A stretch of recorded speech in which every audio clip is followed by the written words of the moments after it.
Welcome to this DaVinci Resolve 16 tutorial. This is going to be a complete beginner's guide to video editing in DaVinci Resolve. It's an absolutely amazing software that also has a brilliant free version that's gonna work for pretty much 90% of your projects. And if you're just starting out, the free version is more than enough for pretty much anything you can do. I don't want to make this tutorial too long, so I'll try to keep it under 30 minutes. I've seen other videos on YouTube that are 1 hour, 1 hour and a half, but if you're just getting started with DaVinci Resolve or video editing in general, I really don't want to burden you with too much information. What I want for you is to give you all the basics that you need to start making amazing videos immediately. And once you graduate and grasp all those fundamentals, then you can move forward and learn some advanced things as well. My name is Edward Stinga from Videoplasty, and let's get started.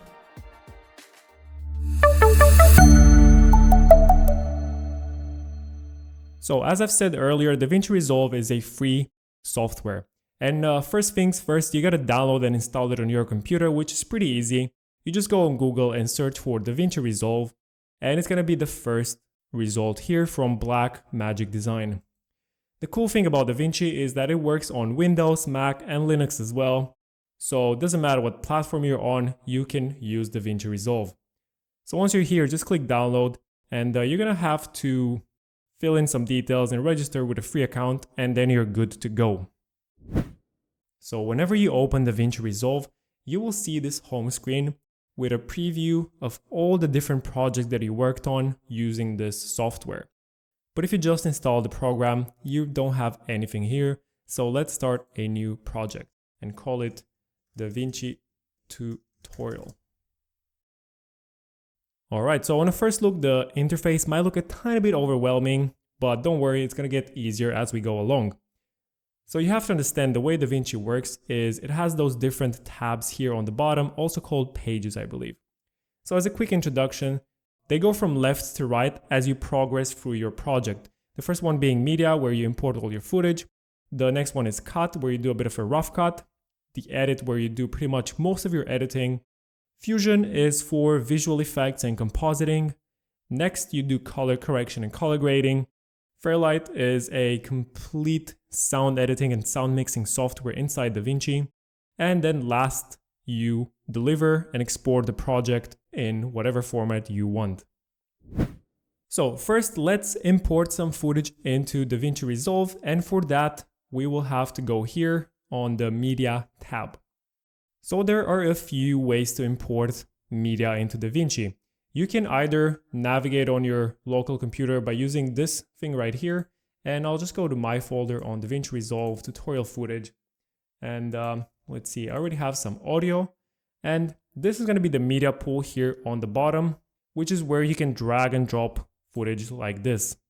Alternatively, what you can do is you can have a folder open in Finder like I do right now, which is actually my preferred method, and pretty much most people that I know use the same method.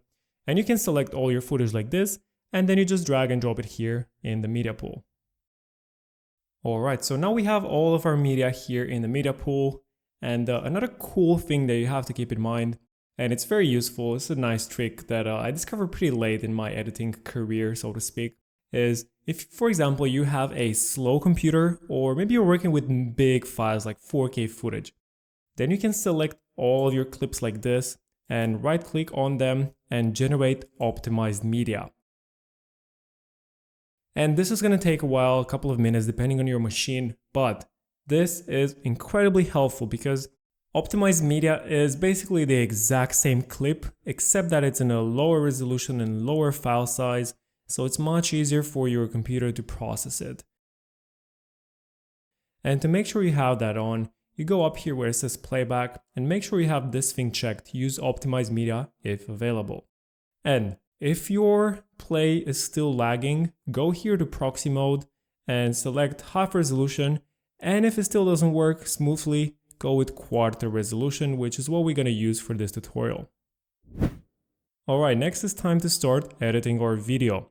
I'm going to completely skip the cut page because everything you do in cut, you can also do it in edit. And for now, there's no point to overwhelm me with another page. Alright, so this is where all the magic happens in the edit page. On the left, we have our media pool. Here on the bottom, we have what is called a timeline.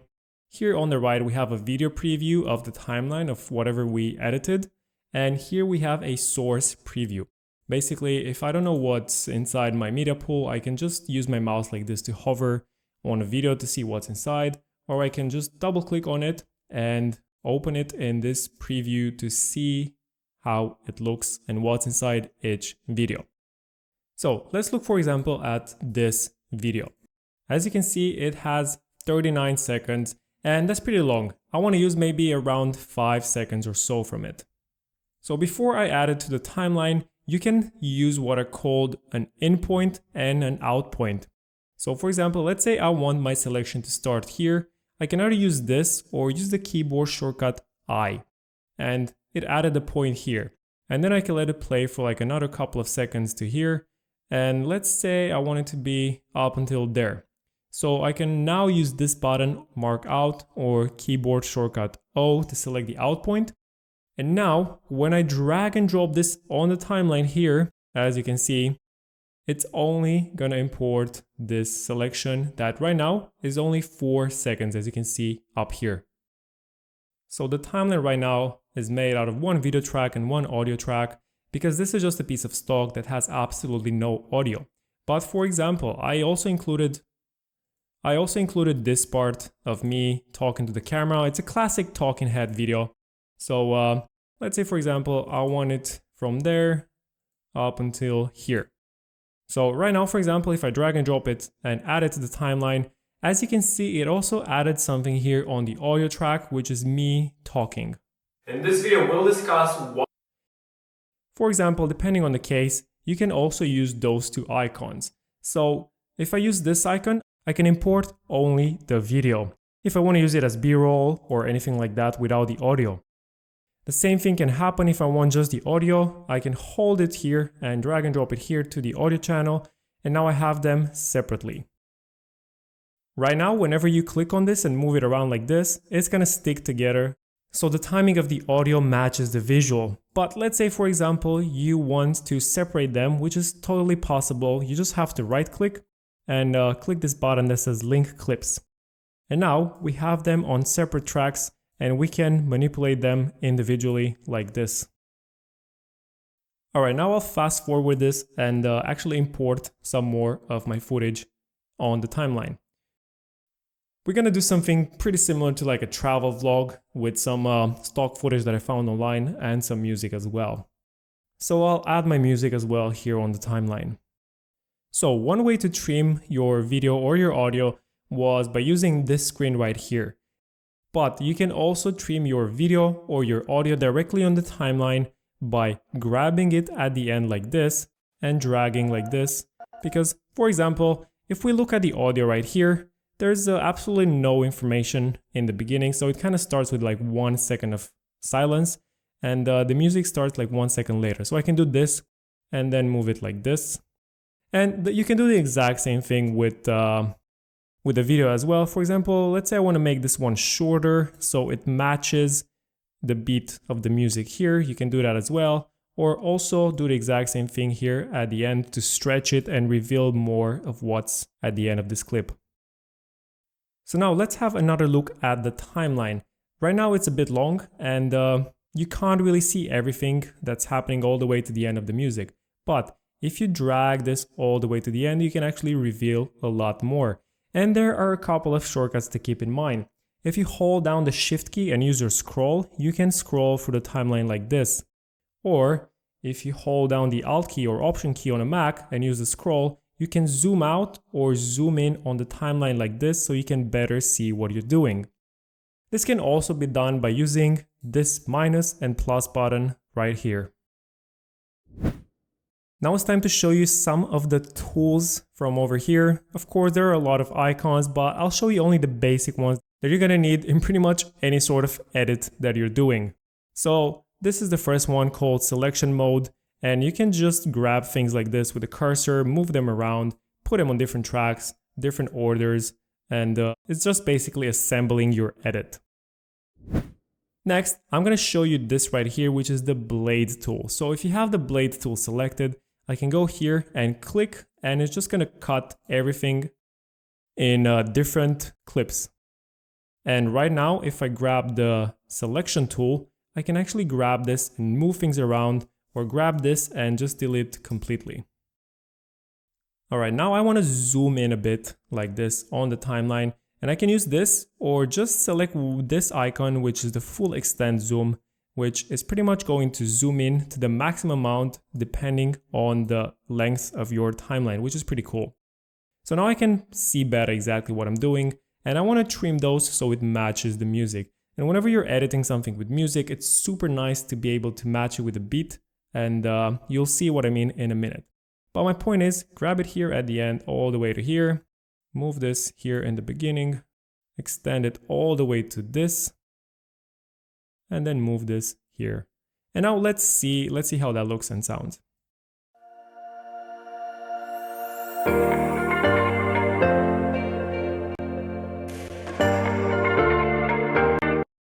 Alright, that kind of lags a bit because I'm also recording this tutorial, but I think that's enough to get a good idea. So right now, we pretty much don't have any use for this source monitor here, so we can click this button to remove it and focus just on the preview of our timeline so we can better see what we're doing. The other super important tool that I want to show you is this one right here called snapping. So you can have this turned on or off. Right now it's turned on. And what this does is whenever you're moving things around like this, for example, it can snap into place like you see at the end. It just created a new line over there. Or maybe you want to snap it all the way where your playhead is, like this, or here as well. But sometimes it's good to have it on, sometimes it's good to have it off. For example, it's good to have it off whenever you want to go very precise. So for example, let's say I want to zoom in here on the music, on the cut, and as you can see, the beat is somewhere here, which is a couple of frames earlier, and my cut is a couple of frames later. So that's when you want to turn it off, because you can grab this clip at the end and just adjust it by literally 1 frame, and then use this to move it by 1 frame. And this really wouldn't have been possible if you had the snapping on. So again, very useful when you need to do some very precise edits. Alright, so next I want to show you what is called the ripple delete. And it's something that I actually enjoy when I'm editing in Final Cut Pro, but it's not really happening by default in Premiere Pro or DaVinci Resolve. So for example, if I have this clip selected and I click the backspace to delete it, it's just going to create an empty area here, which most of the times is absolutely perfect. That's how you want it to work. However, let's say for example, you want to delete this and have everything that comes after it snap all the way to here, so you have absolutely nothing blank on your timeline. So the way to do that is you hold down the Shift key and hit backspace, and it pretty much moved everything that was after it all the way to here, so there's nothing empty in between. Alright, next I want to show you how you can do a simple fade in and fade out, and you can do that for both video and audio. So let's say for example, here at the end of the video, I want to do a nice fade out like this, which is basically just controlling the opacity from 100 to 0% like this. However, the audio needs a fade out as well, and that's again super easy to do. You just grab it here at the end, drag it like this, let's say around 1.5 seconds like this should be enough, and let's see how it looks. Alright, that was pretty nice and smooth. And it's definitely 10 times better than just suddenly and abruptly ending your video or your music. Next thing I want to show you is how you can control the volume of an audio track, which is here.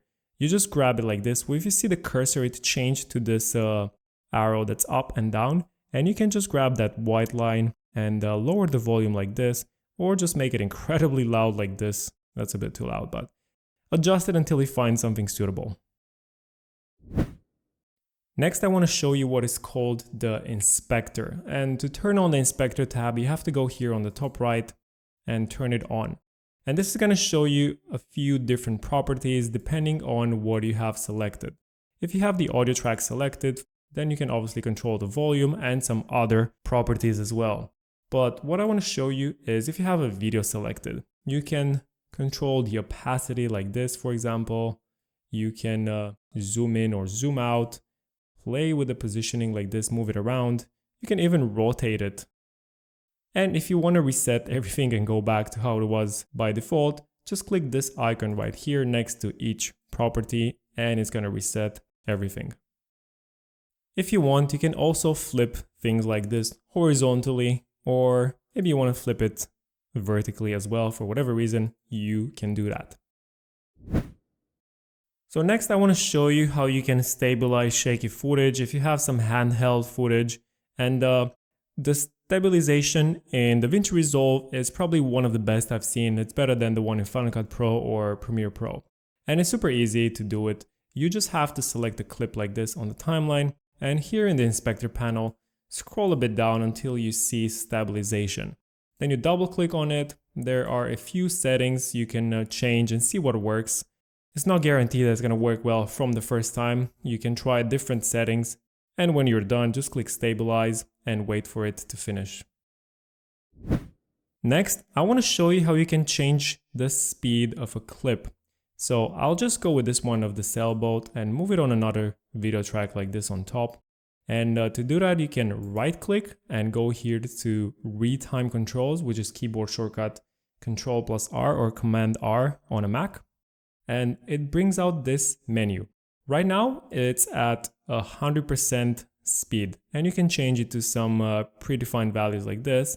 Or even easier, you can just grab it at the end, but at the end on the top bar like this, for example, in which case, as you can see on the percentage, it also shows you that it changes the speed. So right now at 50% the speed, it pretty much doubles the length. And you can do the exact same thing to fast forward. At 200% the speed, it's obviously going to take half as long to play back the same clip. Next, I want to show you a very important concept on the timeline, which is the order of the tracks.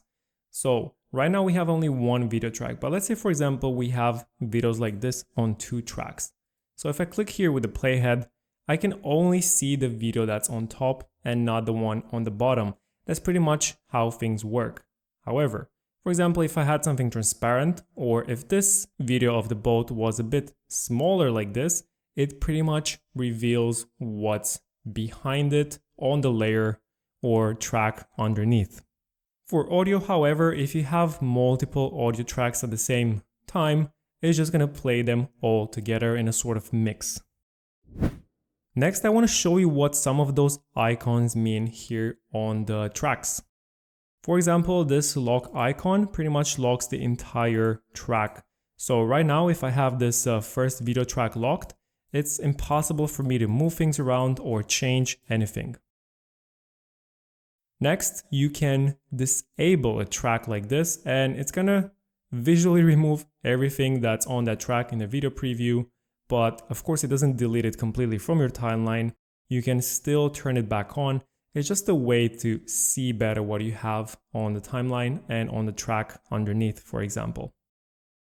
And for audio, we have the same thing with the lock here. And if you want to mute an entire track, like you disable it here, you just click this M button right here, and it's going to turn this gray. And right now we can't hear any audio.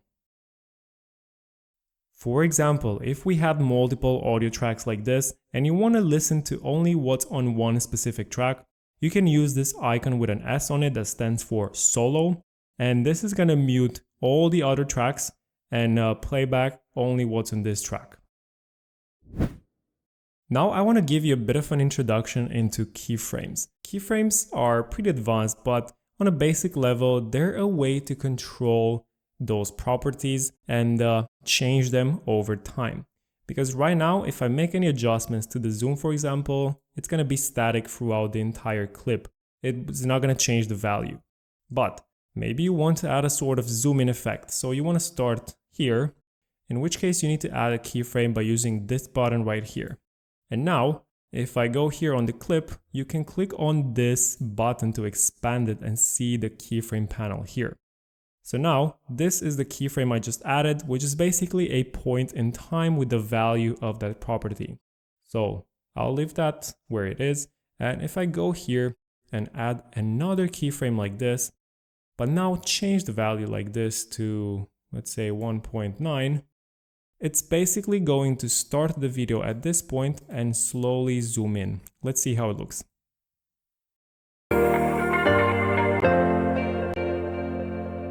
Alright, it kind of lags right now, but I think you get the point of what keyframes are.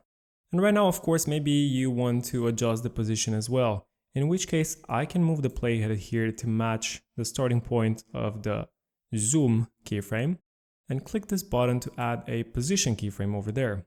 And now if I want to move all the way to match the other keyframe from the zoom, I can use this arrow here to the right to go to the next keyframe for zoom, and I'll add a keyframe for position. And now I'll change the position keyframe to maybe move a bit like this to the left, like that. And now it's gonna zoom in and also pan a little bit so we can see the boat.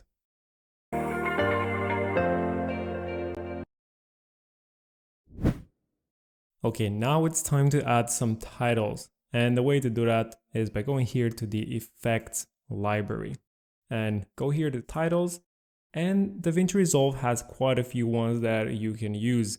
Personally, I like to go with very simple ones, but if you're feeling adventurous and want to explore, check out some of the Fusion titles as well. The icon with T means it's basically a very simple one, and the one with a lightning bolt basically means it's editable in Fusion, which is again the tool right here on the bottom for some more advanced visual effects and compositing and motion graphics. But let's just use a basic one called text and put it here. On the timeline, it's pretty much going to act exactly like any sort of other video you have here. You can trim it like this, move it around, or hit backspace to delete it. So with the title selected, here in the inspector panel, if it's open, you can change the text to, let's say, Greece Holiday 2020. Change the font to something nicer. And of course, change color, size, and a lot of other stuff as well. And if you want to move it around, for example, you can definitely go to the video tab and just change the transform position like this, or just grab it directly here on the video preview and move it around to down here. And now it's time to add some transitions, and that's super easy to do in DaVinci Resolve. Again, in the effects library, you go here where it says video transition, and as before with the titles, DaVinci has a lot of existing ones that you can check out yourself. Unfortunately, there's no way to preview those other than just adding them directly and seeing how it looks. So let's say we'll use a very simple one called a cross dissolve, and the way to do that is you drag and drop it here in between clips like this, so not on this or on this side, but in between. So that's a pretty basic transition, a cross dissolve, a nice fade, it's very smooth and elegant, and of course there are a lot of other ones you can explore. If you want to change the transition, you can select it like this and make the transition longer or much shorter like this. And if you want to remove it, all you have to do is select the transition and hit backspace on your keyboard. So if we want to add a transition for the text, for example, it's the exact same thing. Here under video transitions, let's scroll down to motion because I think this one is also pretty simple, the push one. Add it here at the beginning and add another one at the end. And if you select a transition like this and go to inspector, you can also change some properties and controls for the transition. In this case, I like this first one to push from the left, but let's say for the one at the end, I want to push from the right so it exits the same way it came in. And let's have a look and see how that looks like.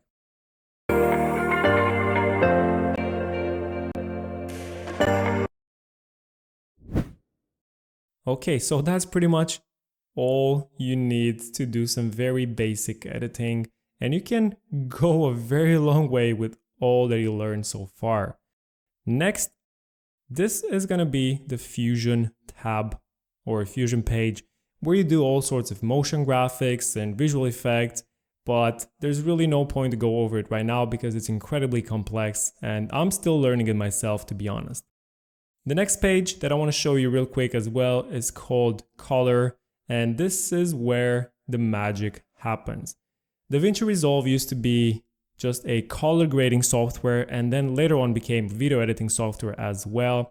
And it still is, to be honest, pretty much industry standard for a lot of people that I know. They do their edits in Premiere Pro or Final Cut Pro, and a lot of people export to DaVinci Resolve to still do the color grading here. It's that good. It's probably the best option you have right now, but it's incredibly complex and I'm not going to get into the details of how it works. I just want you to know it's here, it's available. And if you want to learn about color grading, there's a ton of tutorials on YouTube about how to grade in DaVinci Resolve. And the next page is called Fairlight, which is a complete solution for sound editing and mixing. But trust me, basic editing goes a long way. Just a couple of fade in and fade out and just controlling the volume is going to go a long way, especially when you're just starting out. And the last page that I want to show you is right here, which is called the Deliver page. When it's all said and done, it's time to export what you created into a video file. And we have our timeline here on the bottom because you can render either the entire timeline with everything you have, or same way as when we imported media into the timeline, you can add an in and an out point like this. Let's say, for example, you want it to start here. So I'll just use the keyboard shortcut I. And let's say I want to render all the way to here with a keyboard shortcut of O. Let's say for whatever reason, this is just one part and you want to export just that selection to see how it looks.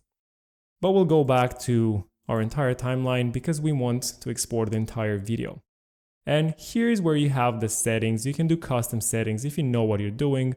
But if you're just starting out with video editing, you're probably much better off just using a preset. I recommend you just go with 1080p YouTube. It's more than enough. And just give it a file name, DaVinci Export. And then it's time to browse for a location on your computer. And then click here where it says Add to Render Queue. Now I can do a couple of other selections as well, like maybe I want to export a ProRes master, let's say, and I can add a few jobs to the queue which are going to show up here on the top right. And I can export multiple versions or even multiple timelines or projects or a lot of other things because it takes a lot of time. You can use the render queue, and as I said, when you're ready, just click Start Render and it's going to start processing your video. Keep in mind this might take a while depending on your computer, the complexity of your project and how long it is, anywhere from a couple of minutes all the way to even a few hours.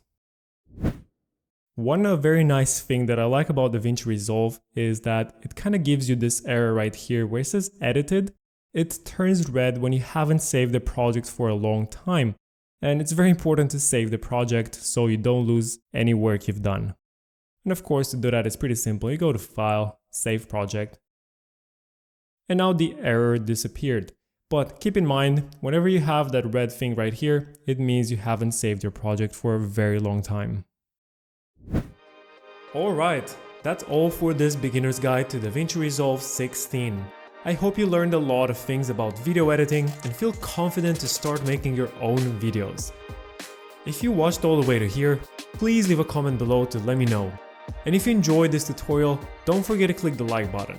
Doing this really helps with the YouTube algorithm so that I can continue to make more content like this and help more people. For stock animation assets that work perfectly in DaVinci Resolve 16, which you can use to easily produce high-quality professional explainer animations with drag and drop simplicity, please visit videoplasty.com. My name is Eduard Stinga, founder of Videoplasty. Check out my channel too for more video marketing content. You can add me on Instagram as well to keep in touch, and I will see you in the next video.